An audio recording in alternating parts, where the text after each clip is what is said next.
მეხიკოს ოლიმპიადაზე საბჭოთა სპორტსმენების გამოსვლა და არაოფიციალურ გუნდურ ჩათვლაში პირველობის დაკარგვა მოსკოვმა სერიოზულ წარუმატებლობად მიიჩნია. სპორტსმენებს და სპორტის მესვეურთ ახალი გამარჯვებების გეგმები დაუსახეს. ამასთანავე გაჩნდა აზრი, რომ დროა ოლიმპიური თამაშები საბჭოთა კავშირშიც გაიმართოს. და მართლაც 1969 წელს მოსკოვმა ოფიციალური განაცხადი წარადგინა საერთაშორისო ოლიმპიურ კომიტეტში 1980 წლის ზაფხულის ოლიმპიადის მასპინძლობაზე. სპორტსმენებს კი სხვა საზრუნავი აქვთ. მიუნხენის თამაშები.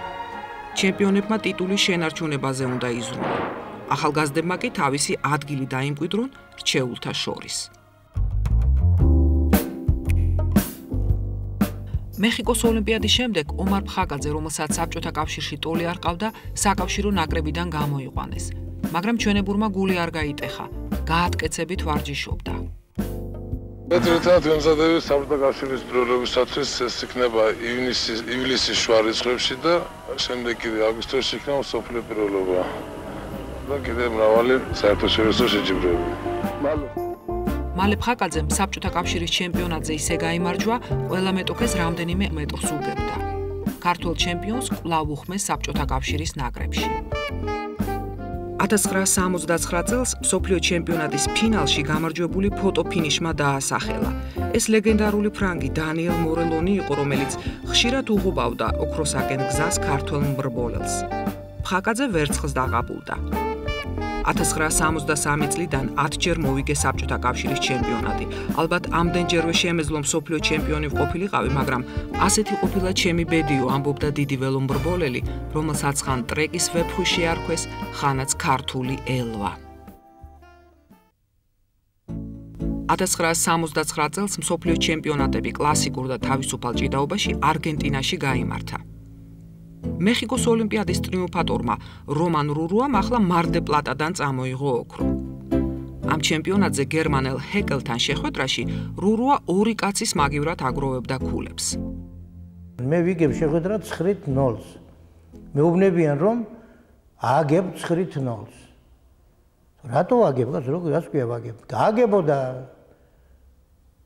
შეცდომა არის თუ არ არის, მე შენ არჩიე, მე რეგვიანი იქნება, ხო? ხო და 3 წუთი იყო დარჩენილი 9-0-ს ვაგებ თურმე. მე მეგონა მე მიწერენ თურმე იმაზე არის ეგეთი მომენტი გადახლართული. დაიწყო თუ არა ეს მესამე პერიოდი და მაშინად იმ წამს ეს დავიქნია. გადავიდა პარტერში თორემ მაშინათვე დავიწყე უკვე პარტერში ჭიდაობა და გავაკეთე 16 ქულა. 16 ქულა გავაკეთე რამოდენიმე წამში. რამოდენიმე წამში გავაკეთე ეს 16 ქულა, არ გამიშვია ხელიდან ის ამბავი. ესე იგი 9-16-ს ვიგებ უკვე. ხო და დავიღალე კაცო და გაუშვი ამას ხელი დავიღალე და ის მეუბნებიან კიდევ ერთი ქულა გააკეთე და იავნი იქნებაო, აშკარა ოპერატესობით იქნება. ხედავ ახლა რა გამიკვირდა, გამეცინა. თუ წაგებული შეხვედრა, ამოვიღე რამოდენიმე წამში ამბავი და კიდევ ერთი ქულა, აი მე ერთი ქულა შეიძლება დავეღუპე, არ გავაკეთე. არა, მე ვთქვენ მეყოფა.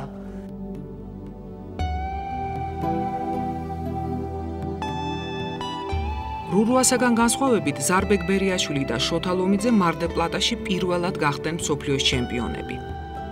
ორივე დიდხანს და ჯიუტად მიდიოდა მიზნისაკენ. ზარბეგ ბერიაშვილი უკვე ევროპის სამგზის ჩემპიონი იყო. მსოფლიო ჩემპიონატებზე კი 3ჯერ ვერცხლს დასჯერდა. 30 წლის იყო და შეიძლება მეტი შანსი აღარც მისცემოდა. მართლაც მარ დე პლატაში მეორე ქვესაშუალო ზონაში ზარბეგ ბერიაშვილმა მთავარი კონკურენტები პირველივე ორთაბრძოლებში დაამარცხა და ოქროს მედალი ისე მოიპოვა, სერიოზული წინააღმდეგობა არ შეხვედრია. განსაკუთრებით არ გამხარებია, ისეთი გრძნობა მქონდა შენს კუთვნილს რომ მიიღებო. ასეთი იყო ჩემპიონის კომენტარი. 1979 წელი ერთ-ერთი საუკეთესოა შოთა ლომიძის კარიერაში. სოფიაში ევროპის ჩემპიონატზე მძიმე წონაში ჩემპიონი გახდა და საუკეთესო ტექნიკისათვის პრიზი დაიმსახურა. მარ დე პლატაში კი ქართველმა პალავანმა უკვე საკუთარ ქვემძიმე წონაში იასპარეზა და იქაც გაიმარჯვა. როცა 33 წლის ასაკში პირველად ხდები მსოფლიო ჩემპიონი, იგებ სპორტიდან წასვლაც გაანიზრახო, მაგრამ ლომიძეს მსგავსი არაფერი უფიქრია. 35 წლისამ მეორედაც მოიგო მსოფლიოს ჩემპიონატი.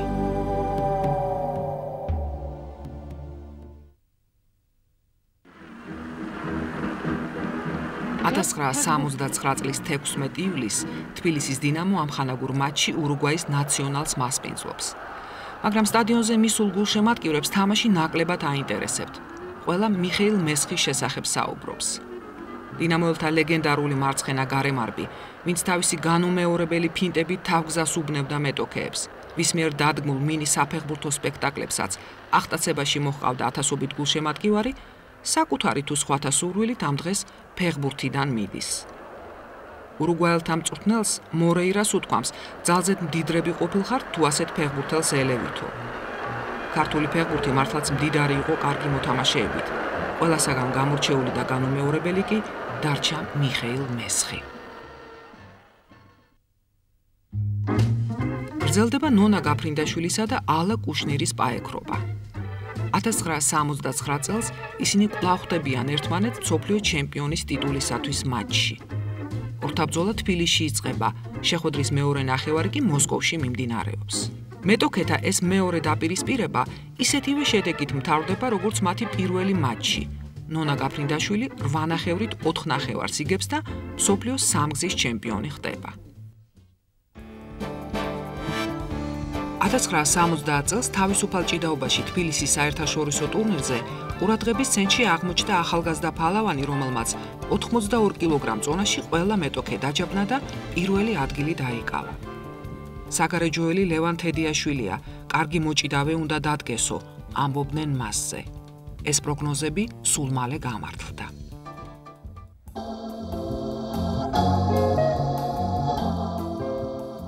ზამთრის დადგომისთანავე სათხილამურო სპორტის მოყვარულები ბაკურიანისაკენ მიიჩქარიან. ბაკურიანი მთელ საბჭოთა კავშირში ერთ-ერთი პოპულარული კურორტია, სადაც უკვე გაიმართა ზამთრის საკავშირო სპარტაკიადა. ახლა კი ბაკურიანელები უკვე ზამთრის მესამე სპარტაკიადისათვის ემზადებიან. ახალი 90 მეტრიანი ტრამპლინის მშენებლობაც დასრულებულია და 1970 წელს ტრამპლინს საზეიმოდ ხსნიან. პირველი ნახტომის უფლება კი რა თქმა უნდა მხოლოდ კობა წაქაძეს აქვს.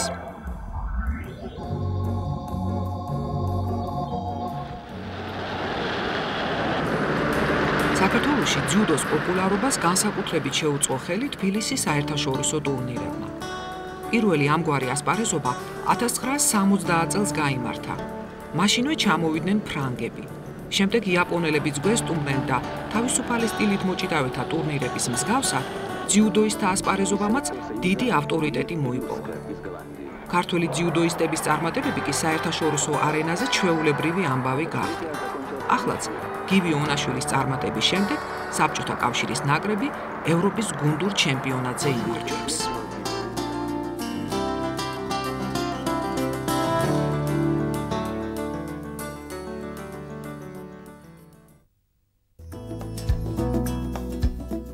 პირველად საბჭოთა კავშირის ჩემპიონი თინათინ ლეკვეიშვილი 14 წლის ასაკში გახდა. იქიდან მოყოლებული თბილისელი მოცურავე ყველა საკავშირო ჩემპიონატზე იმარჯვებდა და 100 და 200 მეტრზე გულაღმა ცურვაში საკავშირო რეკორდებსაც აუმჯობესებდა. ევროპის თასიც მოიგო. მისი კარიერის მწვერვალი კი 1970 წლის ბარსელონის ევროპული ჩემპიონატი იყო. 16 წლის თინათინ ლეკვეიშვილი ქართველ მოცურავეთაგან პირველი გახდა ევროპის ჩემპიონი.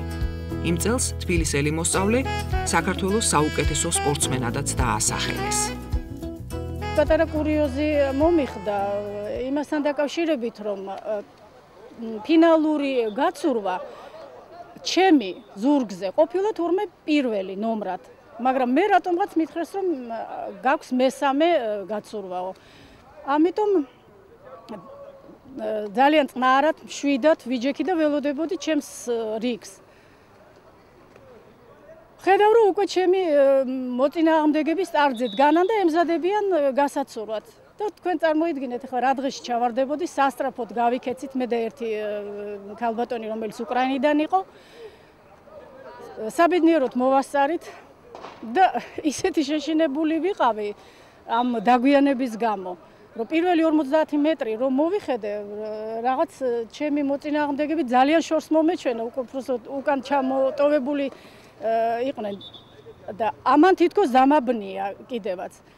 მაგრამ ყველაფერმა კარგად ჩაიარა. 100 მეტრი გავცურე 1 წუთი 7-დან 8 მეათედი, რაც იყო ევროპის რეკორდი. პირველი ადგილი ავიღე, სიმართლე გითხრათ, არც მჯეროდა. ძალიან გახარებული ვიყავი.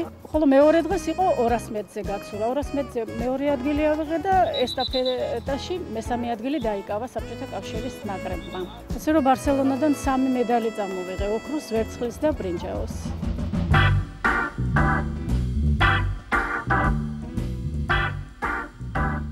გასული საუკუნის 20-იანი წლებიდან მოყოლებული, ჩოგბურთი უკვე პოპულარობით სარგებლობდა თბილისში. მიხეილის ახლანდელი აღმაშენებლის პროსპექტზე მდებარე კორტებზე ცნობილი ჩოგბურთელის იან ჰომერის ხელმძღვანელობით ვარჯიშის მსურველებიც ბევრი იყვნენ. მას შემდეგ საქართველოში არაერთი კარგი ჩოგბურთელი აღიზარდა, მაგრამ მხოლოდ გასული საუკუნის 60-იან წლებში გამოჩნდა სპორტსმენი, რომელიც მსოფლიო ჩოგბურთის ელიტაში დამკვიდრდა. ალექსანდრე მეტრეველი. გამოცდილ მწვრთნელს არამ ხანგულიანს ალღომ არ უმტყუნა. 1966 წელს დაიწყო მისი მოსწავლის ჰეგემონია საბჭოთა ჩოგბურთში. 1970 წლიდან ალექსანდრე მეტრეველი ევროპული ჩემპიონატების უცვლელი გამარჯვებულია. იმავე წელს ქართველი ჩოგბურთელი ოლღა მოროზოვასთან ერთად უიმბლდონის ტურნირზე შერეულ წყვილთა ფინალში უკვე მეორედ თამაშობს. თუმცა გამარჯვება უიმბლდონზე საბჭოთა ჩოგბურთის ლიდერებს ამჯერადაც გვერდს უვლის. 1970 წელს კანადაში ქალაქ ედმონტონში გამართულ მსოფლიოს ჩემპიონატზე რომან რურუამ კიდევ ერთხელ მოახდინა ბრწყინვალე ტექნიკის დემონსტრირება. რურუა ფინალში იაპონელ ტაკასის შეხვდა და მზისშვილს შავი დღე აღარა. დებიუტშივე სულ რამდენიმე წამში 8 ქულა ართვა მეტოქეს. ასეთი დასაწყისის შემდეგ, რომ რურუა გამარჯვებას ხელიდან არ გაუშვებდა, ცხადია. ქართველი მეოთხედ გახდა მსოფლიოს ჩემპიონი და ასპარეზობის საუკეთესო მოჭიდავეთაც სწორედ ის აღიარეს.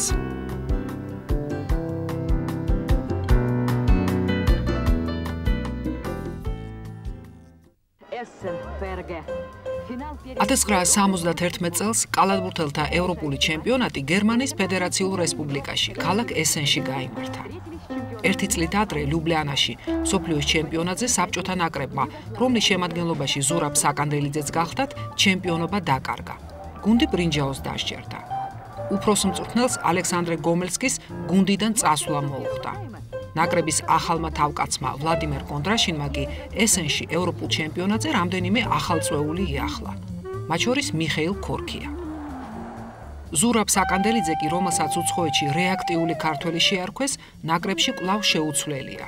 ის სამოყვარულო კალათბურთის ნამდვილი ვარსკვლავია. საბჭოთა ნაკრები ესენში პირველ ადგილზე გადის. ზურაბ საკანდელიძე ევროპის 4 გზის ჩემპიონი ხდება. მიხეილ ქორქიას კი კონტინენტის ჩემპიონატიდან პირველი ოქროს ჯილდო ჩამოაქვს.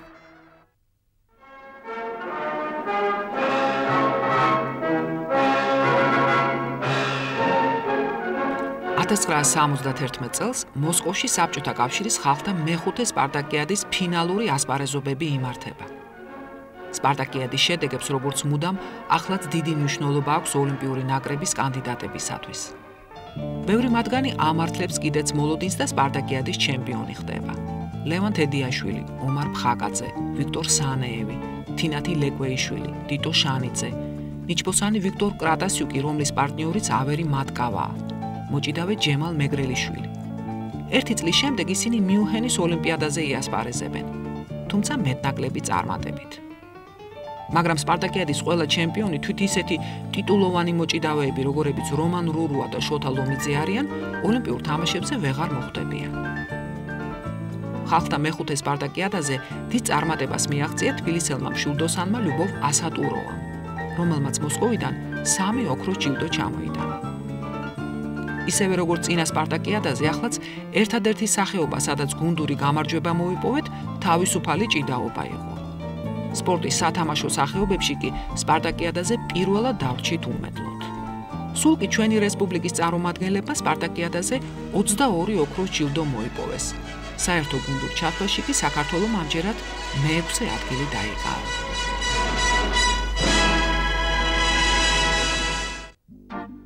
ხალხთა სპარტაკიადაზე ლევან თედიაშვილმა პირველი საშუალო წონის ფავორიტი, მსოფლიოს ორგზის ჩემპიონი იური შახმურადოვი დაამარცხა. ჩემპიონი გახდა და სოფიაში მსოფლიო პირველობაზე ჭიდაობის უფლებაც მოიპოვა. ლევანმა თავის სადებიუტო მსოფლიო ჩემპიონატი საკმაოდ იოლად მოიგო. ასპარეზობის ბოლო დღეს სამ ძირითად კონკურენტს ეჭიდავა და სამივეს დიდი უპირატესობით სძლია. ყველა მირწმუნა, რომ ჭიდაობის სამყაროში ახალი ვარსკვლავი გამოჩნდა. სოფიის ჩემპიონატიდან მეორე ოქროს ჯილდო კი თბილისში შოთა ლომიძემ ჩამოიტანა.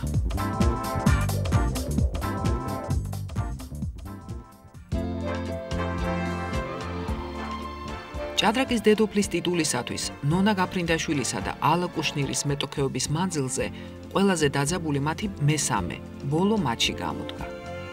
1972 წელს რანდევუ კვლავ რიგაში შედგა. კუშნირი ბოლო პარტიამდე იბრძოდა, მაგრამ ოცნება ჩემპიონობაზე ოცნებადვე დარჩა. 8-7 ასეთი იყო მატჩის საბოლოო ანგარიში.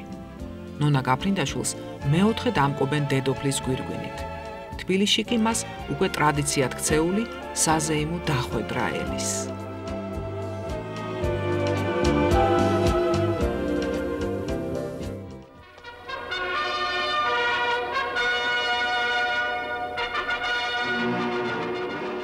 მოახლოვდა მიუნხენის ოლიმპიადაც. გერმანელები ჩვეული გულმოდგინებით მოემზადნენ ზაფხულის მე-20 თამაშებისათვის. იმ დროისათვის ეს ყველაზე ძვირადღირებული ოლიმპიადა იყო. ორგანიზატორებმა 2 მილიარდი მარკა დახარჯეს და სწორედ მიუნხენიდან დაიწყო ოლიმპიადების უმაღლეს ტექნიკურ დონეზე უზრუნველყოფა. თუმცა ეს თამაშები ოლიმპიზმის ისტორიაში იქ დატრიალებული დრამატული მოვლენებითაც შევიდა.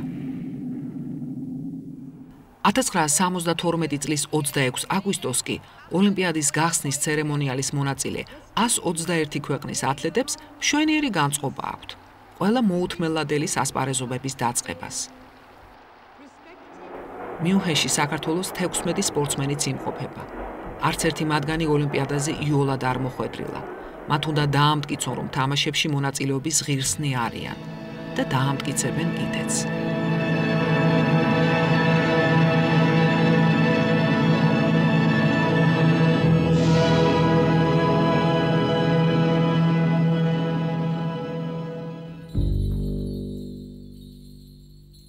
ვიქტორ სანეევისათვის წინა ოლიმპიური წელი წარუმატებელი იყო. დაკარგა ევროპის ჩემპიონის ტიტული. მისი მსოფლიო რეკორდიც გააუმჯობესეს. სანეევი ტრავმებმაც გვარიანად გააწამეს. Я был на первенстве Советского Союза вторым. Стали уже сомневаться тренер, все, там у меня травма, ахилла болела чуть-чуть. Ну, не чуть-чуть, прилично болела. Ну, я думаю, пожалеть себя надо. Хватит тренироваться, надо немножко отдохнуть. И мой тренер личный, как Акоп Самирович Кирселян, забрал меня. Поехали, говорит, после первенства Союза домой, отдохнешь 2 недели, потом поедешь в команду, в сборную команду Советского. Я поехал. Провел 2 недели, тренировался меньше, но плавал много и дал ноге отдохнуть. И ахилла прошла. И перед Олимпийскими играми первые же соревнования, результат. Первый, лучший результат в мире. Но я думаю, нет, стоп, не надо рекордов никаких. Тихо, о, все хорошо. Донести себя до Олимпийских игр. Донес до Олимпийских игр, фаворит весь сезон был Дремель. Но на Олимпийских играх, я думаю, ударит с первой попытки. А там посмотрю, как сложатся обстоятельства. Так и получилось.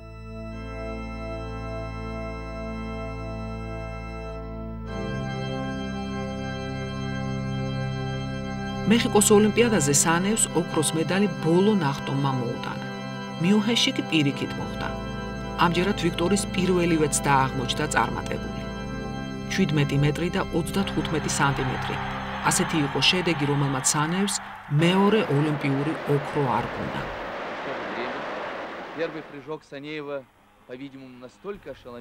ევროპის ჩემპიონი დრემლერი მეორე ადგილზე დარჩა. ბრაზილიელი ნელსონ პრუდენსიო კი მესამეზე.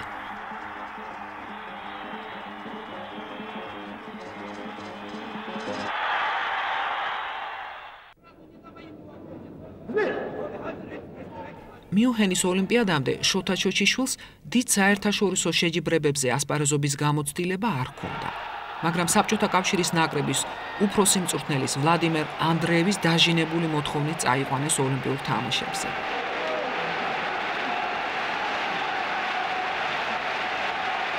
ოლიმპიადაზე ქვემძიმე წონაში მთავარი ფავორიტი მსოფლიოს ორგზის ჩემპიონი ფუმიო სასახარა იყო. იაპონელს კი ქართველი მეორე წრეში შეხვდა და სუფთად მოუგო. გულწრფელად გეტყვით, რომ მაინც და მაინც მე არ განვიცდიდი სასახარასთან შეხვედრას და რატო? ჩემი ჭიდაობის სტილი მე რო იტყვიან ხოლმე ყველა ერთნაირად მქონდა ესე თავდასხმაც, თავდაცვაც და აი ჩვენი ქართულ აი მადლიან ფანს ვეძახით ბრუნს. იმათ იციან ვაჟკაცური ჭიდაობა. იმიტომაც მაქვს მე ბალანსი იაპონელებთან მეტი. მოდიან ჭიდაობაში რა, აი რო იტყვიან შემოდიან ფანს და ზუსტად მე ეს მაწყობთ. ხო და ის სწორედ ამიტომ მიუხედავად იქ თვითონ არ შემოსულა აქ მე თვითონ მე კისრულზე დავაგდე ის ჩვენი ქართულ კისრულზე. არ ვფიქრობდი რომ ის ჩემზე მეტი იყო როდის მე ვინმე. მე ვფიქრობდი რომ მე ვიყავი იმაზე მეტი.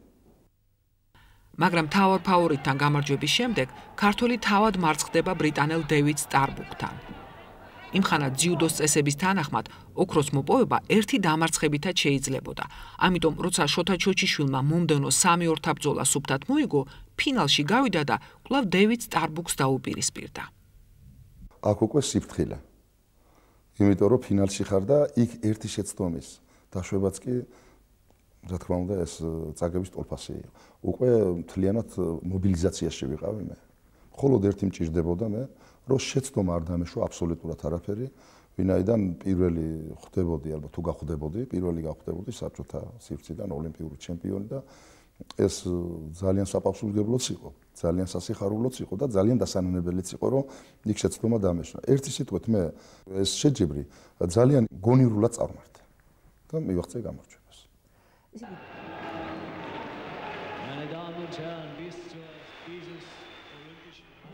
საბჭოთა ძიუდოისტაგან შოთა ჩოჩიშვილი პირველი ოლიმპიური ჩემპიონი გახდა.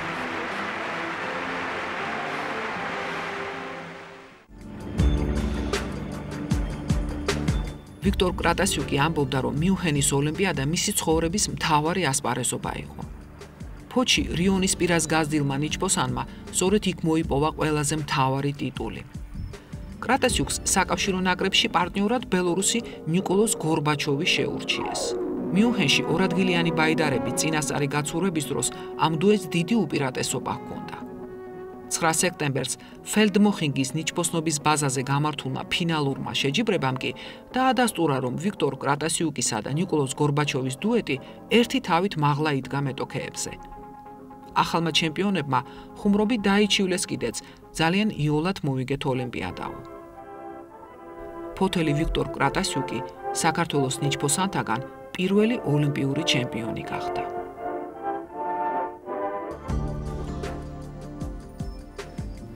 ლევან თედიაშვილს მთავარი ბრძოლის გადატანა მიუნხენში გამგზავრებამდე მოუხდა. ვიდრე თავის პირველ ოლიმპიადაზე იჭიდავებდა, ქართველი საკონტროლო შეხვედრებში ღვრიდა ოფლს. ბოლო საკონტროლო შეხვედრა პრინციპიალური შეხვდა და მოუგდა დამაყენეს გუნდში. თორე ბოლო წუთამდე არ ვიცოდი მე წავიდოდი ოლიმპიადაზე თუ არ წავიდოდი. ოლიმპიადაზე კი აღარავინ დაიჭვებულა თედიაშვილის უპირატესობაში. აი მე ყოველთვის ოცნებობდი რას, რომ ძლიერებს შეხვედროდი პირველი, მეორე, მესამე წელით რომ ამათ რომ მოუგებ, მე ესენი შენზე მუშაობენ და ესე მოხდა ზუსტად მიუნხენში. პეტერსონ შევხვდი, შტოტმაისერ შევხვდი, ძირითადად შევხვდი 3 წელში. და მე ერთი დღით ადრე გავხდი ოლიმპიური ჩემპიონი. პეტერსონი და ის რო ჭიდაობდნენ იორგა მეორე მესამეზე. მე ტრიბუნაზე კაი პივას მივირთვედი უკაცრავად ავარა.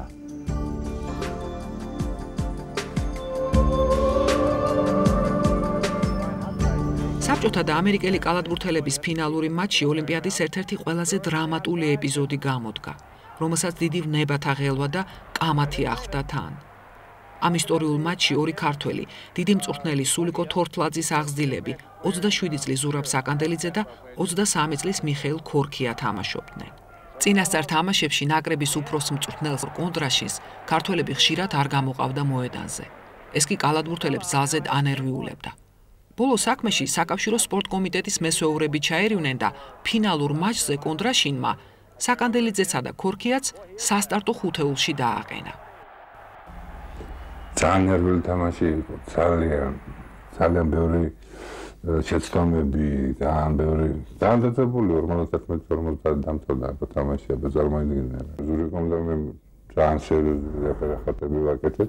თან თამაშს ვიგებდი 11 ქულა, 9 ქულა, 9 ქულა. და მე 11 წუთი იყო, თუ 9 წუთი იყო. შეჯახება მოხდა რა, ჩემსა და ამერიკელს შორის და გაგვაგდო ბრაზილიელი გიდგა პარესკოში და გადავდა. იმან გაგვაგდო, პრინციპში არ ვიყავი გასაგდები. მე ვფიქრე რამე ვაიმს გამზერადაშ. საჩაგუნო და ეს ამერიკელი ჯონსი გავაგდო. ყველას დიდი მომხსნელი იყო რა და გამოვიდა რომ უცენტრად დარჩა. თავარი მოვლენები კი რის გამოც ეს მატჩი ისტორიაში შევიდა, ბოლო წამებზე დატრიალდა. ჩვენ ვიგედით ერთ ქულას და ბურთი ჩვენ ქონა. როს ესროლა სერგეი ბელობა. ვერ შევდა მოხსნა საწყალმა საშა ბელობა. საშა ბელოს რომ გაეჩერებია ხელში. რო გათავდებოდა და არავინ აწევდა ხოლაზიოტაჟი რომ სადავო ჩვენი თამაში. და ახალგაზრდა იყო დაიბნა და გამოუშვა ჩემსგან ეს ბურთი და მე ამის კოლინზე მისმეჭე და იმან გადაჭრა ეს ბურთი და წავიდა ჩასაგდებად მე წინ დავხვდი. რა თქმა უნდა ჯერმა გავაკეთე თორე ის ჩაეგდო ბურთი რო ვარდება ის დრო არ ჩერდება ჩვენ გამოტანასაც ვერ ვასწრებდით. კოლინზი ორივე ჯარიმას აგდებს. ამერიკელები წინ გადიან 50-49 და გამარჯვებას ზეიმობენ.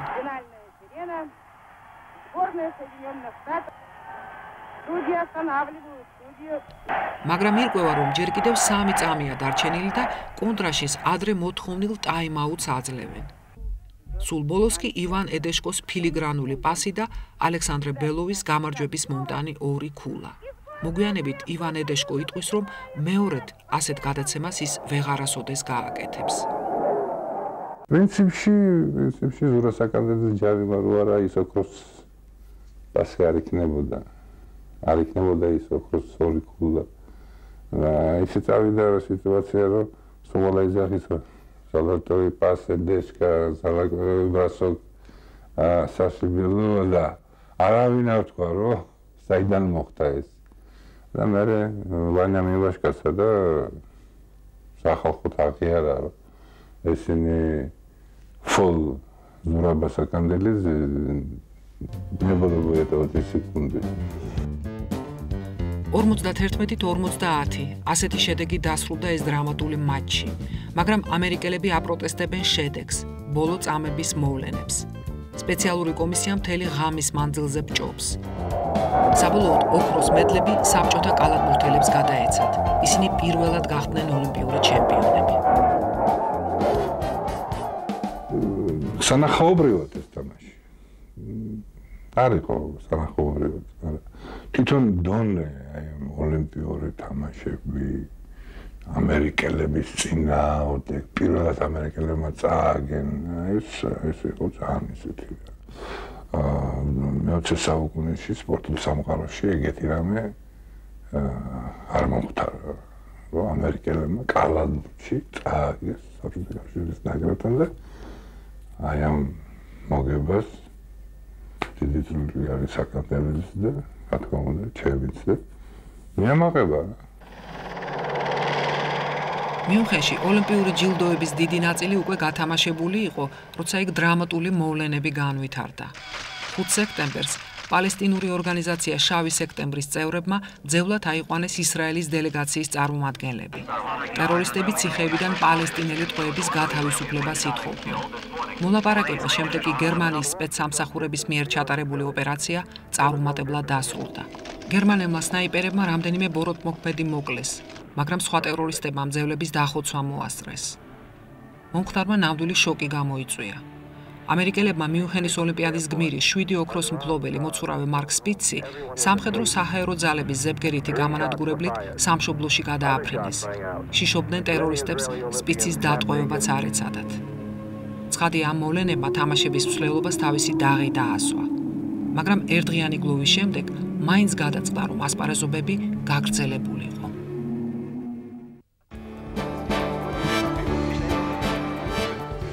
ტიტო შანიძემ თავის მეორე ოლიმპიადაზეც ვერცხლი მოიპოვა. სამჭისში 400 კილოგრამი ჩემპიონობისათვის საკმარისი არ აღმოჩნდა. თბილისელს 2,5 კილოგრამით ბულგარელმა ნორაირ ნურიკიანმა გაუსწრო და ტიტო შანიძისათვის ეს დიდი იმედგაცრუება იყო.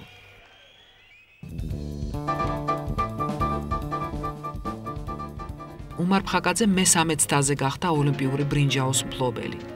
ნახევარფინალში მოულოდნელმა მარცხმა ქართველ მრბოლელს დანიელ მორელონთან ფინალში შერკინების შანსი აღარ მისცა. მორელონმა ოქრო დაისაკუთრა. ფხაკაძემ კი ბრინჯაო აღარ გაუშვა ხელიდან და ტრეკზე რბოლაში საბჭოთა სპორტსმენთაგან ოლიმპიური თამაშების პირველი მედალოსანი გახდა.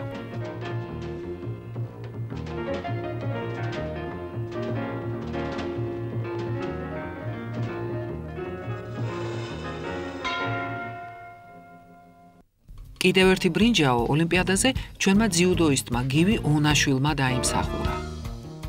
ბრინჯაოს პრიზიორები გახდნენ საბჭოთა ფეხბურთელებიც. იმ გუნდში თბილისის დინამოელები მურთას ხურცილავა და რევაზ ძოძუაშვილი თამაშობდნენ. საქართველოს სპორტსმენებმა ბავარიიდან 6 ოქრო, 1 ვერცხლი და 4 ბრინჯაო წამოიღეს. შედეგი მართლაც ბრწყინვალე იყო. მიუნხენის ოლიმპიადის წინ საკავშირო სპორტ კომიტეტის ხელმძღვანელები ქვეყნის ლიდერებს დაპირდნენ, რომ ოლიმპიადაზე 50 ოქროს მედალს და გუნდურ გამარჯვებას მოიპოვებდნენ და დანაპირები შეასრულეს კიდეც.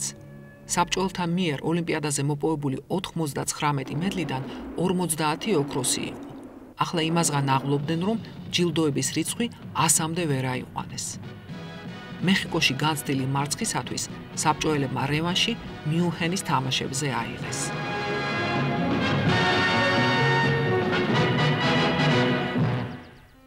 მიუნხენის თამაშების მედალოსანთაგან ზოგს 4 წლის შემდეგ კვლავ მოუწევს მონრეალში ოლიმპიადაზე გამოსვლა.